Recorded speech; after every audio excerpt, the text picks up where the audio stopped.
Brother, mbona uko sawa leo? Yaani bro, acha tu. Hali ninayopitia sasa hivi kwenye maisha yangu. Napitia wakati mgumu sana. Sio ndugu zangu, sio rafiki zangu. Yaani nilikuwa nawategemea, sio msaada kwangu. Usiseme hivyo. Wengine hawakuja kwenye maisha yako ili wawe marafiki zako. Wengine wamekuja kwenye maisha yako ili wakupromoshe, wakuona utakavyoteseka.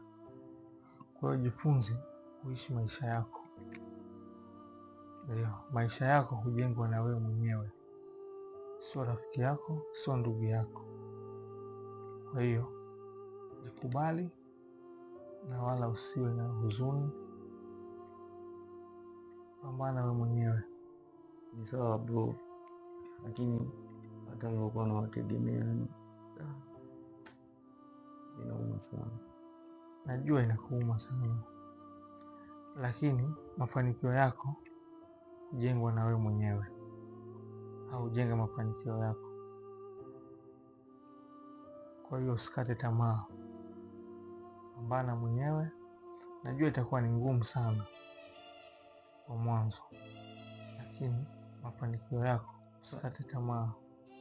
Sawa bro, asante sana kwa ushauri, nitaufanyia kazi. Kwa sababu jua kila kilichokuja kwenye maisha yako kitaondoka. Kila kilichokuja kwenye maisha yako kitaondoka. Kwa hiyo utabaki wewe mwenyewe.